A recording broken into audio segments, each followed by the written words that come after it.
कभी सोचा है कि क्या कारण है कि आप बने और मैं? क्या कारण है कि आप अपने माता पिता के घर में ही जन्मे? क्या कारण है कि आपके बच्चे आपके ही घर में जन्मे? क्या कारण है कि आप जैसे हैं वैसे बने? आइए समझते हैं। इस संसार में मूल रूप से जो भी होता है, जो भी घटित होता है, उसका कोई ना कोई कारण होता है। श्रीमद् देवी भागवत में ये बहुत विस्तृत व्याख्या दी हुई है कि कृष्ण भगवान का जन्म क्यों हुआ, वसुदेव कौन थे। आइए जानते हैं। पूर्व काल में महर्षि कश्यप, जिनकी 2 बीवियां थी, अदिति और दिति, ये दोनों ही बहनें दिति और अदिति राजा दक्ष प्रजापति की पुत्रियां थीं। महर्षि कश्यप की ये दोनों ही बीवियां दिति और अदिति, दिति से दैत्यों का जन्म हुआ और अदिति से देवताओं और इंद्र का। महर्षि कश्यप ने एक बारी यज्ञ की पूर्णाहुति के लिए वरुण की गाय मांगी। वरुण भगवान, वरुण देवता की गाय ली और यज्ञ के उपरांत भी वरुण की गाय को वापस नहीं किया। जब वरुण ने महर्षि कश्यप से प्रार्थना की, विनती की कि मेरी गाय लौटा दो, किसी लोभवश ऋषि कश्यप ने वह गाय नहीं लौटाई। वरुण देवता ब्रह्मा जी के पास गए। उन्होंने अपनी प्रार्थना ब्रह्मा जी को सुनाई और ब्रह्मा जी के कहने पर भी, समझाने पर भी ऋषि कश्यप ने जब गाय नहीं लौटाई तो वरुण देवता और ब्रह्मा ने दोनों ने ऋषि कश्यप को ये श्राप दिया कि तुम मनुष्य योनि में जाओगे और वहां पर मानव शरीर धारण करोगे। उधर पत्नी दिति, जिनसे दैत्यों की उत्पत्ति हुई थी, वो भी चाहने लगी कि मेरे पास भी इंद्र जैसा एक पुत्र होना चाहिए जो कि अदिति के पास है। ऋषि कश्यप से बात करने के बाद जब दिति गर्भवती हुई तब दूसरी पत्नी अदिति को ईर्ष्या हुई। उन्होंने अपने बड़े पुत्र इंद्र को कहा कि दिति के गर्भ में पल रहे बच्चे का वध कर दो। इंद्र ने कुछ छल कपट करके अपनी सौतेली मां दिति के गर्भ में पल रहे बच्चे के वज्र से 7 टुकड़े कर दिए।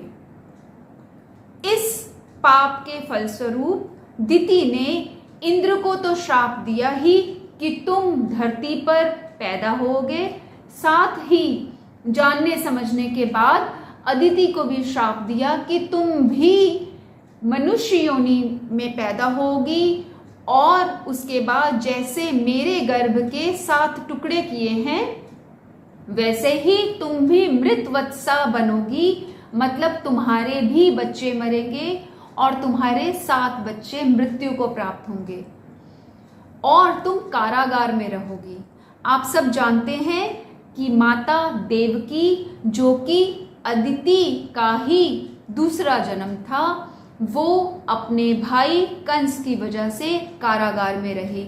उधर जो ऋषि कश्यप थे उन्होंने वसुदेव का जन्म लिया।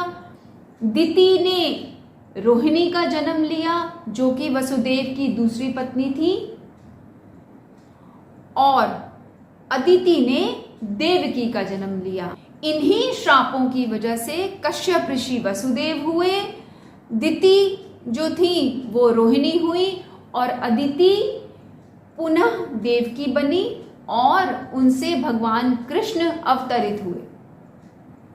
इसके साथ ही पुराणों में एक और भी वर्णन आता है कि ऋषि कश्यप की धर्मपत्नी देवी अदिति, उन्होंने ऋषि कश्यप को एक बारी कहा कि मेरे पास इतने सारे देवता पुत्र हैं, इंद्र मेरे पुत्र हैं, परंतु मेरी कामना है कि भगवान विष्णु परब्रह्म मेरे गर्भ से उत्पन्न हो बहुत सोच विचार के बाद, वार्तालाप के बाद ऋषि कश्यप ने देवी अदिति को समझाया कि तप करो, जाप करो और इस कामना से करो कि भगवान विष्णु तुम्हारे गर्भ से अवतरित हों। देवी अदिति ने तप किया। भगवान विष्णु ने खुश होकर, प्रसन्न होकर उनको वरदान दिया कि द्वापर युग में मैं तुम्हारे गर्भ से ही पैदा होऊंगा। और जब द्वापर आया, ऋषि कश्यप को जो श्राप मिला था उसकी वजह से दिति और अदिति दोनों को ही जो श्राप मिला था उसकी वजह से, और देवी अदिति को जो ये वरदान मिला था भगवान विष्णु से, उस वजह से जो देवी अदिति थी जो कि देवकी बनी, उनके गर्भ से कृष्ण भगवान का अवतरण हुआ।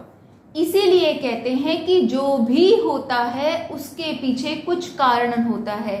कुछ हमारे संचित कर्म हैं, कुछ हमारे प्रारब्ध कर्म हैं और कुछ हमारे वर्तमान कर्म हैं। इनका एक मिला जुला लेखा जोखा हमारा जीवन है। कुछ हम सुख रूप में भोग रहे हैं, कुछ हम दुख रूप में भोग रहे हैं, कुछ भोग आए हैं, कुछ भोगेंगे। इसलिए अपनी बुद्धि का सही इस्तेमाल करके हमें ये जानना है, समझना है कि क्या सही है, क्या गलत है, धर्म के रास्ते पर चलना है और धर्म पूर्वक अपना जीवन यापन करना है। इसलिए हम जो भी हैं, आप जो भी हैं, उसका कोई कारण होगा। हमारे बच्चे, हमारे माँ बाप, हम लोगों का आपस में कुछ पिछले जन्मों का लेना देना है, या उन्होंने हमारी सेवा करनी थी या हमने उनकी सेवा करनी थी, या उनका और हमारा कुछ ऋण अनुबंध था, या उनका और हमारा कुछ सेवा अनुबंध था। इसलिए किसी भी परिस्थिति में अपनी जिम्मेवारी को सही से निभाइए और इन ऋणों से मुक्त होइए।